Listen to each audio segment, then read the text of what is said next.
Hello, lords and ladies. Welcome back to Pop Culture Pandit. This is the finale of Dunk and Egg, A Night of the Seven Kingdoms का book story line. जैसे कि मैंने आपको पहले 5 episodes में बताया ही था कि a night of the seven kingdom का जो पहला सीजन आएगा उस सीजन में भी हमें 6 एपिसोड्स देखने मिलेंगे। तो मैंने भी अपने 6 वीडियोस इस स्टोरी के लिए बनाए। This episode is going to be trial of 7, जिसमें हम देखेंगे fight between team Duncan and Baelor versus team Aerion and maker.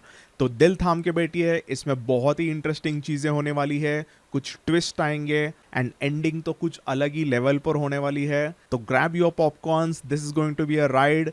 Let's get into this 6th episode and finale of A Night of the Seven Kingdoms की book story. बेलोर के आने के वजह से team Duncan को काफी सारी दूसरे टीम के बारे में इंफॉर्मेशन मिलनी शुरू हो गई। बेलोर वहां पर प्लान बनाता है कि एरियन और मेकार की जो टीम है वो 8 फीट लंबे पावरफुल वॉर लैंसेस को यूज करेंगे, जो कि शील्ड को तबाह करके सीधा छाती पर बहुत ही जानलेवा इंपैक्ट करेगा। उन वॉर लैंसेस की ताकत बहुत ही डेंजरस होती है और उनके इंपैक्ट से इंजुरी कुछ ना कुछ तो होनी ही है। उनसे बचने का वैसे कोई एकदम हल नहीं, बट अगर वो कुछ कर सकते हैं तो वो 12 फीट के थोड़े कमजोर टूर्नी लैंसेस को यूज कर सकते हैं। बेलोर के मुताबिक जो टूर्नामेंट में यूज करने वाले लैंसेस होते हैं वो 12 फीट के होते हैं कंपेयर टू 8 फीट के वॉर लैंसेस, और ये लैंसेस थोड़ा 4 फीट लंबा होने के वजह से उनका इंपैक्ट पहला पड़ेगा। एंड उसके मुताबिक अगर डंकन के हम सभी चैंपियंस सबसे पहला इंपैक्ट एरियन के चैंपियंस पर लैंस से मारते हैं तो उनके लैंस का इंपैक्ट डंक के चैंपियंस पर थोड़ा कम पड़ेगा और इससे उन्हें एडवांटेज मिलेगा।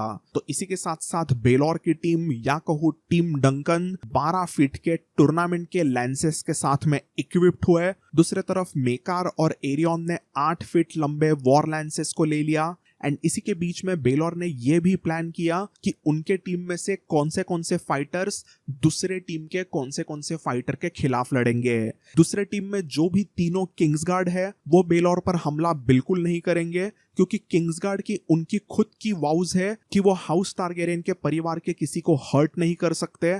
हैंड ऑफ द किंग को तो वो बिल्कुल भी हर्ट नहीं कर सकते। कुछ ही समय में एशफोर्ड मीडो के ट्रायल ऑफ 7 का पूरा फॉर्मेशन हमारे सामने आता है एंड इसी के साथ साथ हॉर्न बजा ट्रायल ऑफ 7 शुरू हो गई और 14 नाइट्स ऑल 14 चैंपियंस एक दूसरे पर टूट पड़े। हमें इसके बाद में जो भी बुक में पता चलता है वो वैसे डंक के पॉइंट ऑफ व्यू से है, इसीलिए हमें डंक और एरियन के फाइट में एग्जैक्टली क्या हुआ वो ज्यादा पता है। डंक और एरियन जैसे ही एक दूसरे को टकराए तो डंक का लैंस एरियन पे पहले तो लगा जरूर, बट एरियन का वॉर लैंस बहुत ही बुरी तरीके से डंक को हर्ट करता है। कई सारे लैंस के टुकड़े सीधा डंक के आर्मर को चीर के उसके बॉडी में एक दो जगह पर घुस जाते हैं। डंक वैसे काफी इंजर्ड हो गया, बट लकीली वो अभी भी थंडर पर खड़ा था। थंडर गिरता नहीं है और ना ही डंक गिरता है। बस थोड़ी देर के लिए डंक के होश उड़ गए क्योंकि एरियन का इंपैक्ट काफी जबरदस्त था। डंक के कानों में आवाज गूंज रही थी, उसे ज्यादा कुछ दिख नहीं रहा था, उसके दिमाग में एकदम गड़बड़ हो गई थी। एंड इसी बीच जब भी उसका थोड़ा होश आने लगा तभी उसने देखा कि सब जगह पर एकदम जबरदस्त 1-on-1 फाइट्स चालू हो चुकी है। एक थोड़ा सा दूर एक नाइट सर हम्फ्री बीसबरी थोड़े से इंजर्ड होकर तड़प रहे थे। इसी बीच में उसने देखा कि बेलोर एक किंग्सगार्ड के साथ फाइट करने गया तो किंग्सगार्ड ने वाउज लेने के वजह से अपने हथियार सीधा नीचे किए और बेलोर के वेपन का इंपैक्ट उसने अपने बॉडी पर ले लिया। वो किंग्सगार्ड था विलियम वाइल्ड, वो वहीं पर इंजर्ड होके नीचे गिर गए। एंड इसी बीच में दूसरा एक किंग्सगार्ड सर रोलैंड क्रेकहॉल सर रॉबिन रिसलिंग से फाइट कर रहे थे। देन वो देखता है मेकार और लाइनल बराथियन फाइट कर रहे थे। आगे वो एक जगह पर देखता है कि डेरॉन एक जगह पे कीचड़ में पड़ा हुआ है जैसे कि उसने कहा था। एंड लास्टली वो नोटिस करता है कि रेमन फॉसवे एक्चुअली काफी अच्छी तरीके से फाइट कर रहा है सर स्टेफन फॉसवे से। जैसे ही उसे ये सब कुछ चीजें थोड़ी सी समझ में आती ही है और वो सोचता है कि एरियन कहां पर है, तो कुछ भी समझने के पहले अचानक से पीछे से एक ब्लैक स्टैलियन जोर से डंक पर चार्ज किया एंड उसने थंडर को जोर से टक्कर दे दी। वो था एरियन। डेंजरस अटैक की वजह से डंक फाइनली नीचे गिर गया एंड उसका सर और भी चकरा गया।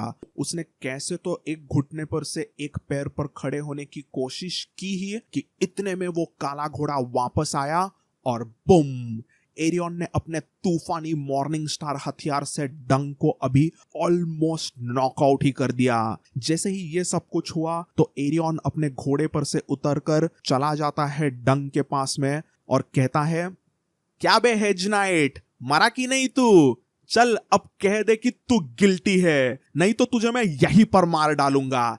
डंक को एरियन क्या कह रहा है वो कुछ नहीं समझ रहा था। वो एकदम सुन्न होके पड़ा था एंड जैसे ही उसने एरियन को देखा तो उसे टैंसेल की याद आ गई। उसे याद आया कि इसी कमीने ने टैंसेल की उंगलियों को तोड़ा था। जैसे ही उसे वो समझा तभी एग्जैक्टली उसी समय पर एरियन ने अपना मॉर्निंग स्टार का हथियार जोर से डंक की तरफ घुमाया, बट इंजर्ड डंक के अंदर जान आ गई और उसने एरियन के सभी अटैक्स को क्विकली डॉज करके वो बच गया। इसी में डंक को एक मौका मिल गया एंड उसने एरियन के पांव पकड़कर उसे भी कीचड़ में गिरा दिया।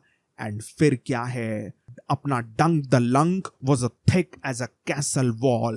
डंक सीधा एरियन के बॉडी पे चढ़ी गया और उसने ऊपर से एरियन को जोर जोर से पंचेस मारने शुरू कर दिए। एरियन ने अपने शील्ड से डंक के पंचेस को ब्लॉक किया तो डंक ने एरियन का शील्ड ही छीन लिया और उसी शील्ड से उसने एरियन के हेलमेट पर जोर जोर से मारकर अटैक करना शुरू किया।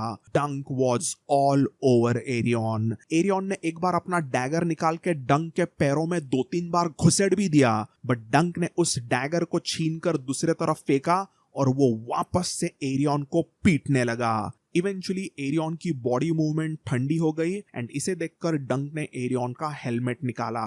एरियन की पर्पल आंखें डर से कांप उठी थी। वो लिटरली रो रहा था। डंक चाहता तो उसी वक्त उसी जगह पर एरियन टारगेरियन को मार सकता था, बट उसने वो नहीं किया। सर डंकन द टॉल वहां पर गुस्से में चिल्लाया, यील्ड, यील्ड आई से।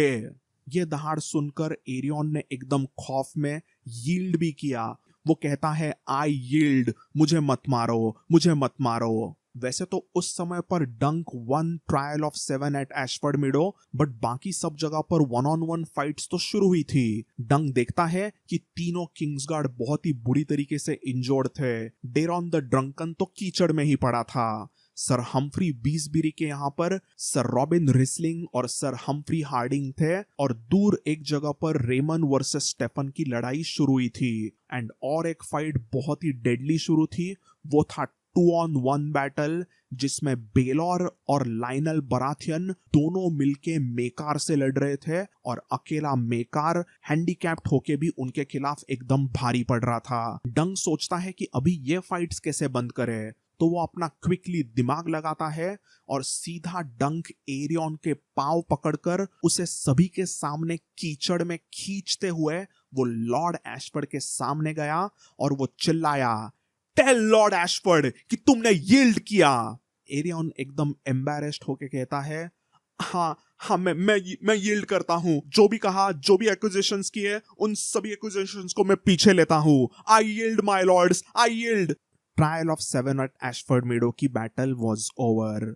ये सुनते ही लॉर्ड एशफोर्ड के कई लोग जोर से हॉर्न मारते हैं और वो हॉर्न्स जोर जोर से सुनने के बाद में बैटलफील्ड में जो भी बैटल शुरू थी वो भी रुक गई। ट्रायल ऑफ 7 खत्म होते ही एग और स्टीलीपेट भाग के डंक के पास आए और उन्होंने डंक का आर्मर उतारा। जैसे ही बॉडी उसकी रिवील हुई तो डंक काफी अंदर से इंजर्ड था एंड इसी बीच वहां पर सर रॉबिन रिसलिंग भी आते हैं और वो डंक को बताते हैं कि किंग्सगार्ड के सर डोनेल ऑफ डस्कंडेल ने पहले ही चार्ज में सर हम्फ्री बीसबेरी को इतना जोर से मारा कि वो वहां पर शहीद हुए।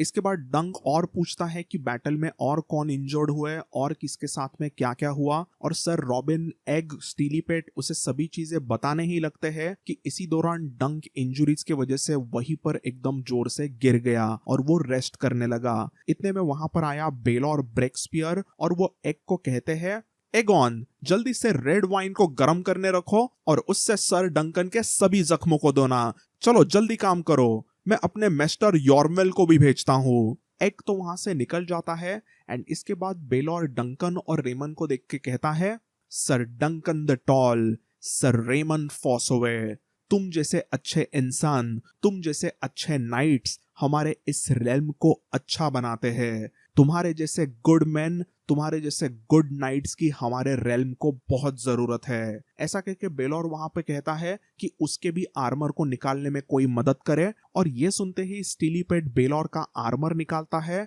और फिर हेलमेट निकालता है। एंड जैसे ही हेलमेट निकला तो सभी शॉक्ड हुए। बेलॉर के सर के पीछे एक बड़ी इंजुरी थी जिससे बहुत ही जोरों से खून बह रहा था। स्टीलीपेट उस खून को रोकने की कोशिश करता है बट वो खून रुक ही नहीं रहा था। एंड इसी बीच बेलॉर का सर चकराने लग गया और वो वहीं पर गिरने लगे, बट डंकन ने उसे क्विकली पकड़ लिया। इसके बाद वहां पर एग्जैक्टली क्या हुआ इसके सीन्स तो हमारे पास नहीं, बट अगले ही सीन में हमें दिखता है कि एशफोर्ड मीडो में अभी शाम हो चुकी है and we are witnessing Baelor Targaryen का फ्यूनरल।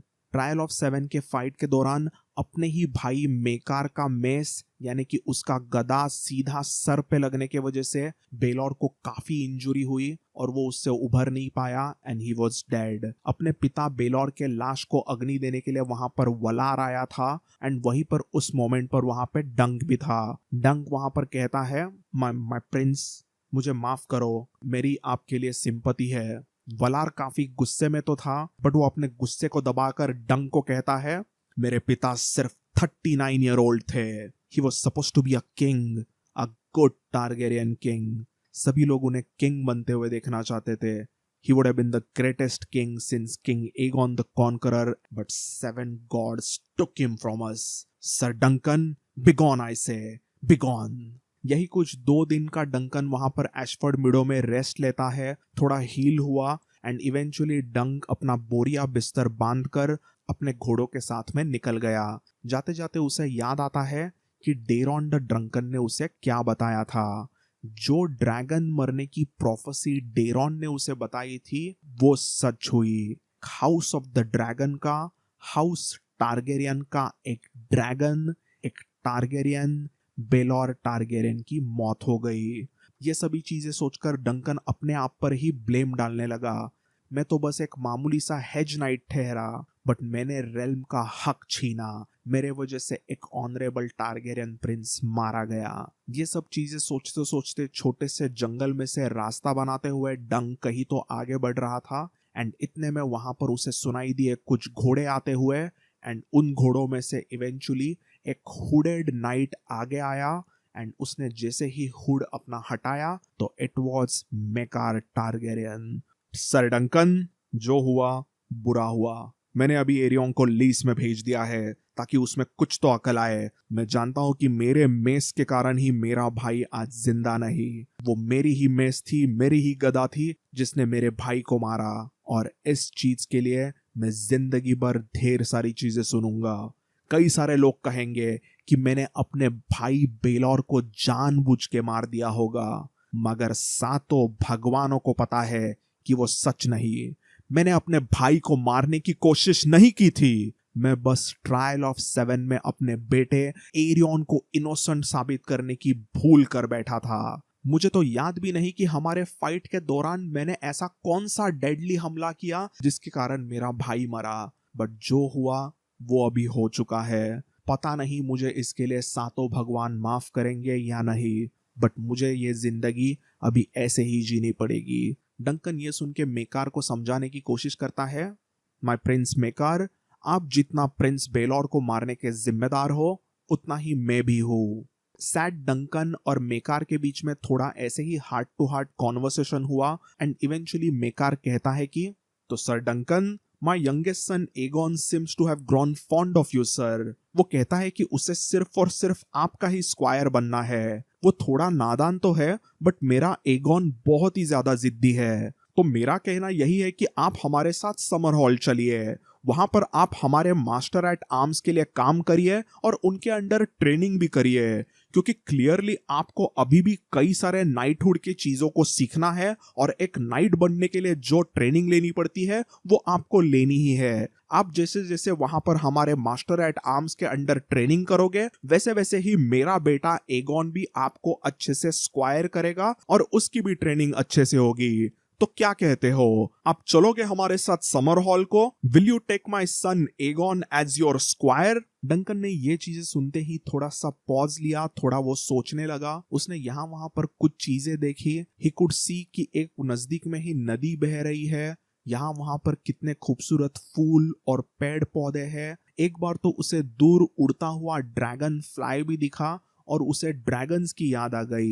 इसी बीच जैसे ही एक हवा का झोंका डंक को जोर से लगा तो उसने कहा, माय लॉर्ड, मैं आपके बेटे एगॉन को अपना स्क्वायर रखूंगा, but not at summer hall, not for just a year or to.